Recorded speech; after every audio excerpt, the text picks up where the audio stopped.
Os. Welcome UNLV students to the Shotokan Karate Studies program. By now you should know you've already warmed up, you've gotten the warm-up that you feel your body needs, you're adequate for starting the program this morning. So let's go ahead and get started with our typical, quick, general warm-up. Ready? And Hajime.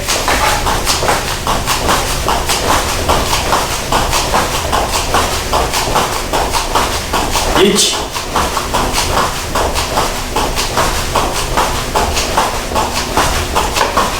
Ni.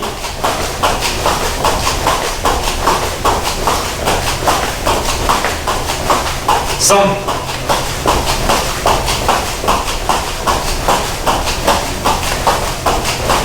Yon.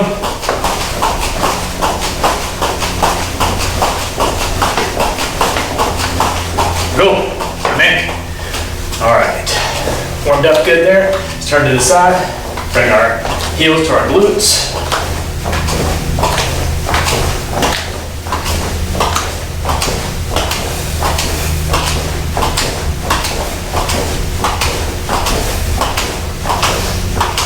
Good, alright.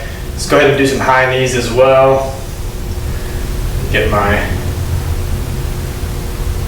workout recorded. Here we go. High knees. You can do this slow, just like I'm doing. Again, just bringing your knees up.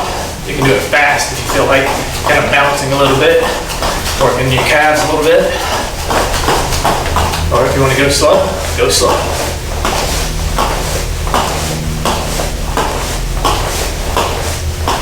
And yame. All right, let's come up on our toes, stretching out our calves.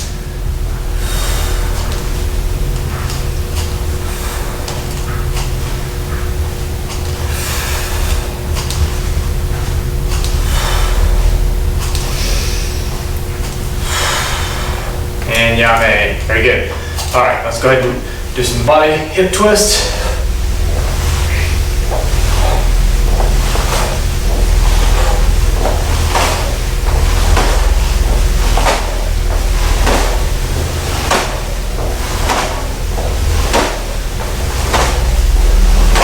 And yame. Good. Arm up, across the side, stretching out our shoulder. Good, other side. Again, don't hold these too long. Just doing dynamic stretches here. Nothing too static, nothing being held for too long. Switching over. Other side. Good. Feet just widen shoulder width. Go down, touch the floor. Go to the right. Back to center. Go to the left. Back to center. All right, make that a little wider. We're gonna go down to the right, turning up on our left heel, stretching out our hamstring.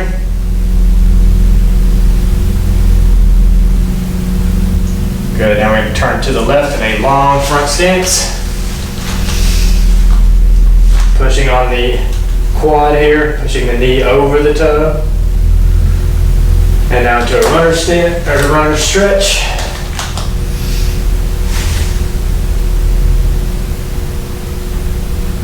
Good. Back up.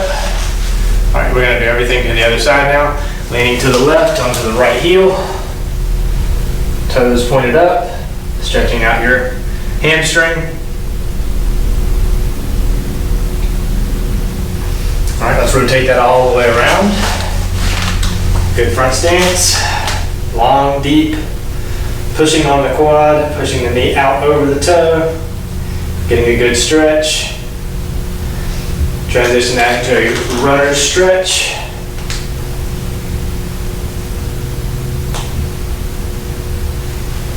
And come back to center, come back standing. Good. Turn around, fix your gi.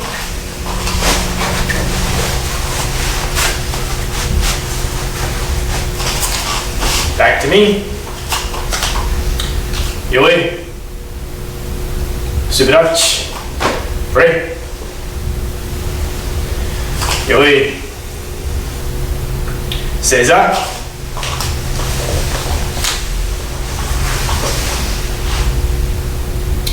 Dojo-kun.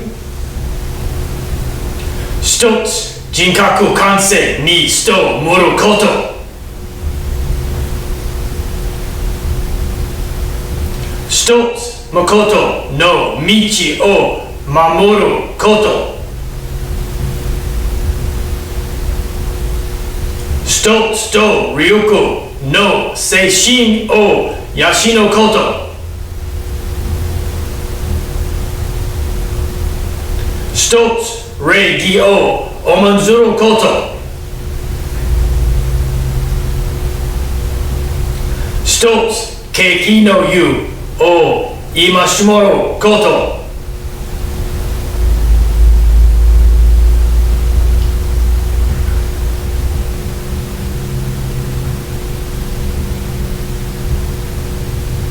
Ready?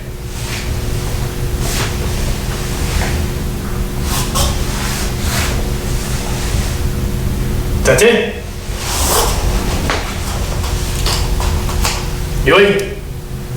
しばらく。Ready?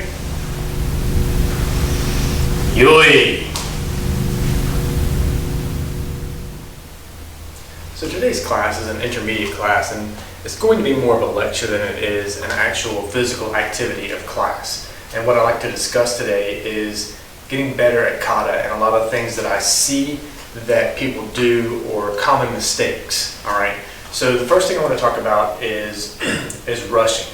All right. So the biggest mistake that I see is people who rush through their kata, or they take shortcuts, or they kind of cheat their way through some of the techniques just to finish the kata fast, right? So I think what's happening is that a lot of students are concentrating on just being finished with the kata and not performing the kata or getting through the kata step by step.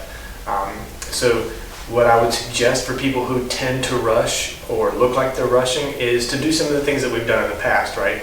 To go through the kata very slowly, right? Kime after each technique, right? So again, just a good way to kind of slow down or even exaggerate the kata. So go through it, again in a very exaggerated style, so that it forces you to slow down. All right. So try to get away from rushing, all right, as much as possible. The next thing that I would say I see a lot of problems with is holding your breath. Holding your breath does several things, right? Number one, it holds in a lot of tension, right? When you hold your breath, and you tend to hold your breath up top, right? Because you're up here when you hold your breath. So for a lot of people who are going through kata, they'll just go through everything and just barely let breath out at specific times, and they'll hold the breath again and go through several motions and then let the breath out at another time, right? So if you can get away from that, so holding your breath, so just making sure that you're breathing throughout the entirety of the kata. Remember that breathing releases tension, and you want to breathe low from your diaphragm, right? Just like when you're singing or something in chorus. So if you breathe low and you breathe from your diaphragm, then your body tends to get low, and you stay in this good low place, right, as you go through kata. All right. The next thing I would say is the course of your technique, or the course of your kihon. So remember that you are fighting an imaginary opponent. All right. So again, we've gone through this before, but in a different way, where we've talked about punches, right? So punches shouldn't be out to your side, right? Everything should be centered on one opponent directly in front of you. So as you punch, your technique is here, right? As you block, your technique is here, right? It's not off to the side, way out here, right? So, or when you're blocking, you're not over-exaggerating the block so that they're way off to the sides, right? Everything should be happening, again, we've talked about this rectangle of protection, right? So everything should happen there. Same thing with all of your punches and your kicks, and all of those should be happening within that same rectangle on your opponent, right? That's what you're aiming for as well. So the course of your technique should always be the same, or again, in a general specific area that you're focused on throughout the kata. The other thing that I would say, another part is as being too tense, right? And that kind of goes back or hand in hand with breathing, but when you're tense, you tend to hold it all up above your chest here, above your shoulders. and you're throwing punches and it looks very robotic, right, whenever you're tense. But if you just relax, drop your shoulders, okay? Remember that the only time that you should be tense is at the moment of impact for some of your techniques, right? So punch, there's tension and relaxation, right? For a block, tense and relax, okay? So think about those things as you go through the kata and try to relax, right? We've gone through kata before where we relax after every kihon technique, all right? So again, that's a good way to kind of release tension or try to control the tension so that you're not constantly, up in this heightened state of tension and you're very focused and it turns into this very robotic style of kata. So it's something you should try to pull away from. Another thing that I see is excessive stomping. So there are techniques within kata where you are stomping, right? So Jion, for instance, I'm not sure if you're familiar with Jion being an intermediate student, but in Jion there is a portion of the kata where you kind of step into Gedan right down block, and then you perform this section. Okay, and you do that 3 times. You are stomping there because that is the technique. You're supposed to be raking down the shin of your opponent, so you are stomping as you come down. All right. But Hansandan, for instance, you come into this part where you start here, and then you do this. And if you notice, I'm not stomping there. Right? There's another part where you kick. Well, the alternative is that you do a crescent kick, so it's kind of this, and then you come down. But that's not a stomp. So there is a difference. So, and more what I'm talking about is stomping when you're stepping. And I think people tend to do this because it sounds good, right? People tend to stomp like in competitions, just kind of to show power, but really it's a lack of power, because if you're stomping, right, that energy could be put into a technique. So pull away from doing those excessive stomps, all right? Maintain control is what you should be doing, right? And know that it sounds impressive. Again, if you're doing this in front of an audience and you're stomping as you move, you hear these loud impacts, right? And it may sound impressive, but it is not. For people who know what you're doing, it's just wasted energy. So pull away from that excessive stomping. Another thing is slapping. Kind of goes hand in hand with that. Students often hear these snapping sounds whenever you do karate, and it sounds very impressive, right? So whenever you do a punch, for instance, and you hear this, you hear the gi being moved against, right? That's actually what it is. But what I tend to see sometimes is people who will slap their gi to try to make sound. So, right, they'll do that. Or slap their hikite, right, to try to make these sounds. Pull away from that. Again, it's wasted energy. It's the energy that you're using for this gi slap could be used to put into the technique, number one. Number two, it's incorrect technique.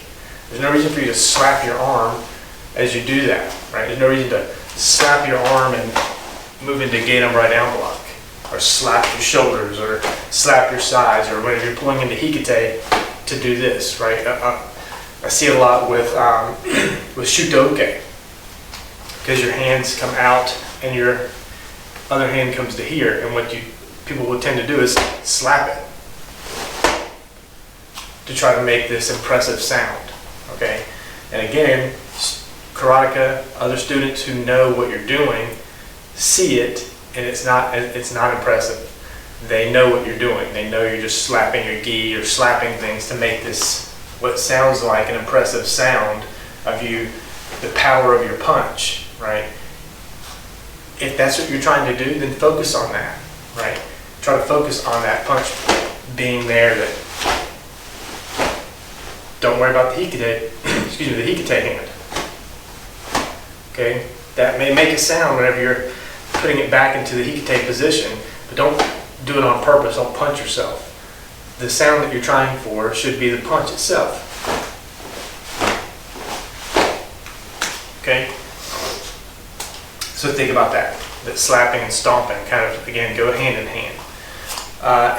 So again, it is most common with hikite because people tend to slap their gi or punch themselves as they're doing a lot of technique to try to make that sound. Another thing that we always talk about is posture, right? So especially with front stance, we talk about posture because you shouldn't be leaning forward, right? You should be up, your body should be upright. And something that I've often heard is the square, right? So your shoulders and your hips should be 4 points that you always kind of have in the back of your mind. These 4 points, 2 here and 2 here.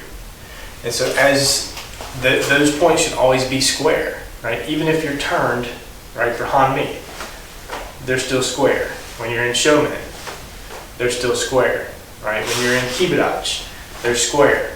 When you're in Shotokan, they're still square, all right? So when you start to lean over, that square, these points are no longer over these points. So you've lost the square, right? The square will topple over. If it was just a plain square and you did this, it's going to fall.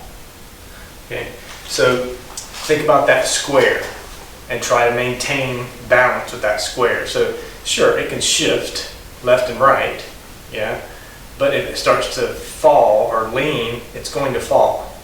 So always think about those 4 points and try to maintain this posture where these points are over these points at all times, all right?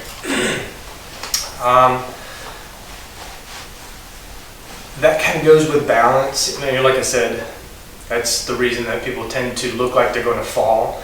I see it a lot after a spin. So after like you do a punch, right, and then you do a spin, and you get this wobble, and it's because, again, these points are going back and not staying here over top of your hips. So sink and maintain that posture. Okay, hip movement. We talk about this quite a bit. Hip movement is where your power comes from, right? We know that. We talk about this all the time.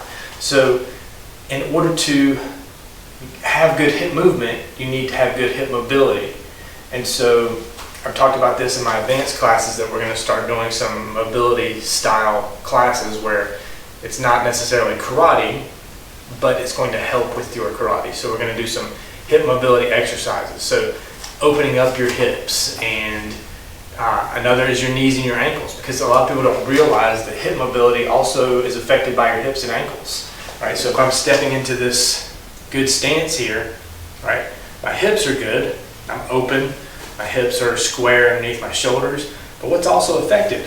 My knee is bent, my ankle is maintaining balance back here, that ankle is bent, quite a bit, right? This knee is bent slightly. Kibidachi, ankles are bent, knees have pressure on them as you're kind of sinking in. So not only is hip mobility important, but also knee and ankle mobility. So work to increase that or maintain the mobility that's already there so that you don't lose it with age, right? As you get older like me. Work to maintain that hip and knee and ankle flexibility so that whenever you're going through kata, even at an old age or an older age, you're not losing that mobility so that it doesn't look like your front stance goes from this when you're in your 20s and 30s to something like this when you're my age, because you're starting to lose functionality or mobility in those joints and those ball and socket type joints, right? All right. The next two, Metsuki. Okay, I'm not sure if you've ever heard me say that before or talk about Metsuki. Metsuki in Japanese, suki is to attach, and met is eyes, so it's eyes attach. So what that means is like your gaze or what you're looking at for your kata. I see a lot of people who tend to look down at their feet. So as they're going through, they're like, okay, good. Step, Okay, good. My foot did kick out, good. So they're looking down, and they're still doing techniques. Okay? You have to get away from that. Your gaze and your eyes should attach to your opponent. Okay, so as you're moving, you're looking at your opponent. When you're in Kibudachi, someone's over here, you're looking at your opponent, right? Even in hand Shotokan, right, at the beginning, we start here, we turn and look, and then we do our punch, and then we come back over our shoulder, block, down, right, punch, and then you look, and then you do your turn for your gate upright down block. So again, your eyes, your Mitsuki, should be on your opponent and where your technique is moving. So wherever my technique is moving, my eyes should be there as well. Because you're not magic, right? You're not psychic and you don't know, okay, there's someone coming here, I'm over there blocking, right, as you turn. Okay, so look to where your technique is going. Again, it doesn't matter even if it's a block, okay? But don't look at the block. Again, look at your opponent, because again, I know a lot of people will do Shotokan and they'll look at the tip of their hand. Is that right? Okay, it's kind of like you're correcting yourself as you go through kata, and you have to get to the point where you're just going through the kata based on the technique and the fight that is happening, you and your opponent. So you're looking at your opponent and not, okay, and block is good, and block is good, okay? When you're learning the kata, and that's not, when you're learning the kata, it's okay to kind of look at those things. You're not performing the kata. So you're learning it to say, okay, am I doing this right? But it should be on techniques that you're not as familiar with, techniques that you're learning, right? Or new techniques that are coming along because of this kata. So therefore you're learning this new thing. Absolutely. Look and make sure that you're doing it right. Maybe you have mirrors in your dojo and you're looking to say, okay, when I do this, does this look right? Are my feet right? Okay, good. That's okay. I completely understand that. But when you're demonstrating kata, or it's a competition, or you're showing your sensei for an exam, that's when you should not be looking at your technique. You shouldn't be looking at your hands. You shouldn't be looking at your blocks. Okay? You should be looking down at your feet. You should be focused on your opponent and, again, where the technique is taking place. All right? This kind of goes with it, is mental focus. Okay, when we go through this every day at the end of class, and we go through Mokuso. Mokuso means silence or mental focus. So whenever you see students, they line up, they get into this stance, and then they bow in. You'll see a lot of them take more an exaggerated step here. Some cross their arms, some come across here, right? There's a lot of different things that you can do and that other students do, and again, it's Mokuso. All right, so what they're doing is silence, mental focus. They are preparing for what they're doing. They're clearing their mind to get ready to work on this kata or perform this kata. All right, and I've often talked about Mushin.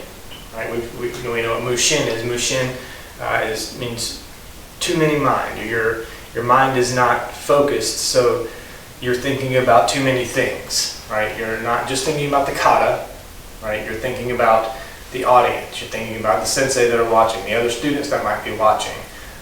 You're thinking about what you're going to have for lunch, what you're going to do whenever you're done with karate today. You got to go pick up groceries. You got to pick up your kids. You got to take your car to the shop. Those are the things that you should not be thinking about, right? Mushin is clearing your mind and focusing on the task at hand. So Mushin and Mokuso go together. They're hand in hand. Mushin, clear your mind and focus.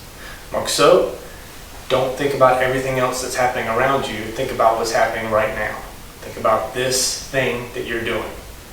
And these things can carry on beyond karate, right? These things can carry on into your life as you're enjoying time with your family, right?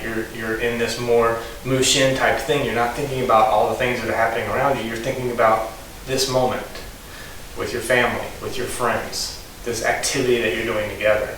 And you're not thinking about, oh, when I get out of here, I gotta go do this, and I gotta go schedule a haircut, and once we're done here, right? Just be here. So these are the 10 things that I've kind of see when I'm looking at students, and that I feel can be, again, pointed out, right, to you to say, here's some things that you should work on to kind of make your kata better, because there are ways to make it better. And these are some things that you should focus on to make sure that your kata is better, to say things like, am I rushing?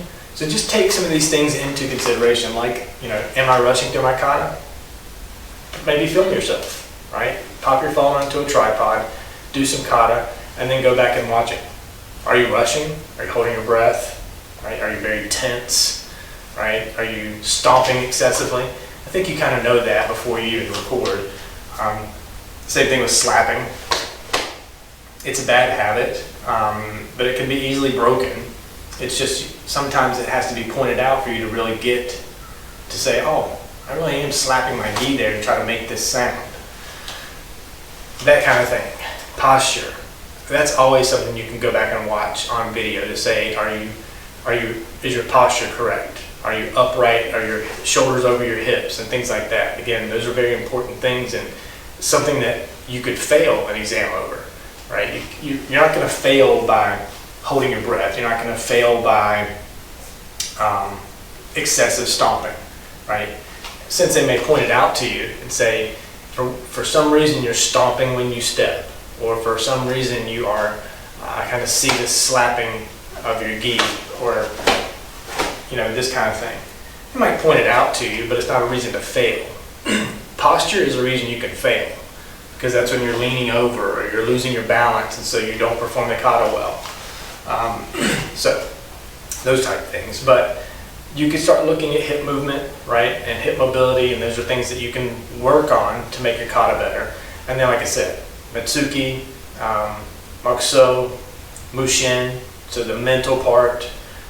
So Metsuki being your eyes are focused on your opponent, and you're not just kind of looking around or looking down or watching your feet or watching your technique, but you're focused on what you're supposed to be focused on, and that is your opponent. All right? Okay, so those are the things that I, again, would hope that you're going to look at on your own and say, am I doing any of these things or any of these bad habits of mine, and something that maybe you can work on to correct as you move forward. Okay, so I don't want to leave you with not much class, right? I think I just talked for about 20 minutes. So let's go through a couple kata. Let's go through your intermediate, right? So let's go through Hen Sandan, Hen Yandan, and Hen Godan, if you know it. Okay, let's go through those 3 kata just to say that we actually did some movement in this class. All right, so you didn't just have to sit there and listen to me lecture. So, all right, so we'll go through those 3 kata, and let's go at your own speed and pace. All right, because if you're able to set up a camera really quickly on a tripod or something, let's go through these kata, record them for yourself, and actually see what you look like. Are you performing any of these bad habits that I've kind of gone over just now, and is there any way for you to start looking at correcting them? Right? Are you catching yourself? Like this time when you go through these kata, check yourself. Check yourself mentally as you're going through it, number 1. Number 2, if you're able to watch yourself back, take a look and say, oh, I'm actually slapping, or I'm actually stomping, and I shouldn't be. I'm really rushing to get through the kata, I can tell, because some of the Kihon techniques are kind of mushed together, right? They're not, it's kind of like they're getting lost. So it's something that you can go ahead and watch yourself and say, all right, I'm going to start trying to correct some of these things. Okay. All right, so let's do Hen Sandan. We'll start with that. Again, your own speed and pace. At the end of the kata, I'll give you some time to finish, so you'll see me just pause and just look at you. I'm not lost or anything, but I'll kind of stand here and make sure that you're given enough time to finish the kata on your own based on my speed that I'm going through it. Right? I'm going to try to slow it down myself, just because I feel like after all the things that we've talked about, we should kind of slow it down a little bit, think about the techniques, Make sure we're doing all the things that make these bad habits good habits. Okay? All right. Ready? We'll go through protocol together. Yoi. Musubarachi. Ray. This is when you should be clearing your mind. Yoi. Relax, don't stay tense. Announce kata. Hin songa. Your own speed and pace. And hajime.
And yame, good.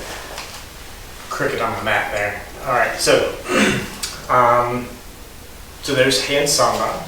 Hopefully you're able to maybe think about some of the things that we were doing, slowing it down, breathing, relaxing any tension in your shoulders. Okay, a lot of these things that you can just kind of think about on the one, like think about just a few of these things at a time, and as you go through kata, just focus on them. Am I relaxed after my techniques? Am I looking at my opponent? Okay? And then next time, am I holding my breath? Am I rushing when I go through? Okay? Then next time, Metsuki, am I looking at my opponent? Right?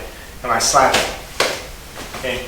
So going through just 1 or 2 or 3 kata, but focusing on something different every time can kind of give you an insight into any bad habits that you might be having or forming or trying to break. Okay? Let's do Hin Yandan. Ready? Yoi. Sudachi. Ring. Yoi. Now it's kata. Hin Yong. Again, your own speed and pace. And hajime.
And yame. Good.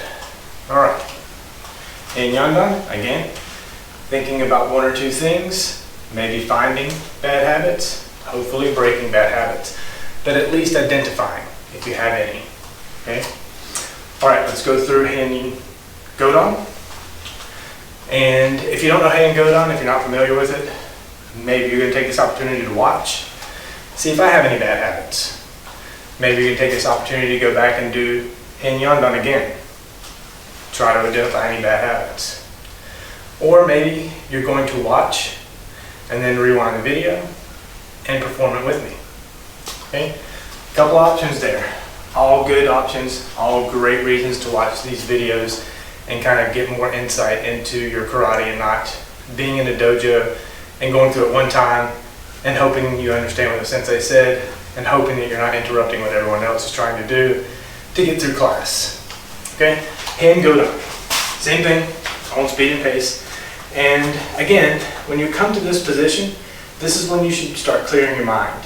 Take this time to clear your mind, right? This this mushin, okay? This mokuso. Clear your mind, mokuso. Mushin, don't worry about everything else around you. Focus on what you're doing, and that is the kata itself.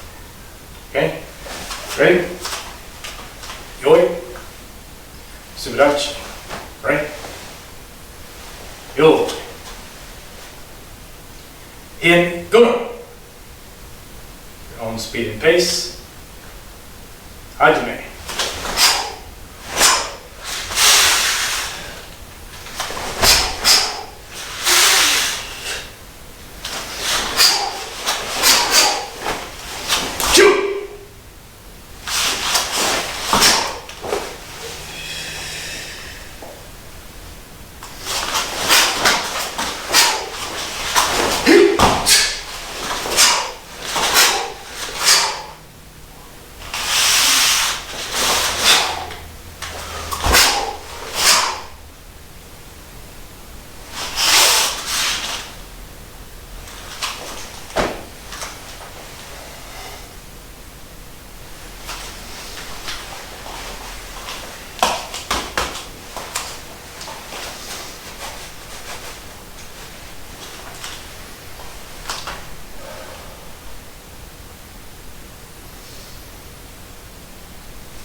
And yame.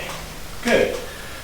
Okay, so there's a little bit of lecture, a little bit of activity with class today. Hopefully you're getting something out of this class. I know it wasn't one of these where we're hopping around and our heart rate's up and that type of thing. But again, this is class, so you should be learning from it. And I hope that you've picked up something today that you've learned, something that you can look at yourself right in the mirror and say, am I doing some of these things? Okay, good. Let's come back to center. Yoi. Subarachi. Right. Yoi. Good. Seiza. Okay, and in today's meditation, let's go through, just think about any kata. Okay, maybe we didn't do one of the katas that you're thinking about today. Go through something different, right? Not sandan, yandan, or godan. And think about yourself going through it. Go through the kata. Think about if you have any of these bad habits. Maybe, think of yourself as that third person watching yourself go through this. And are you performing any of these bad habits? And think about them. And be honest with yourself. All right? Mokuso.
Mokuso yume. Sensei, you ready?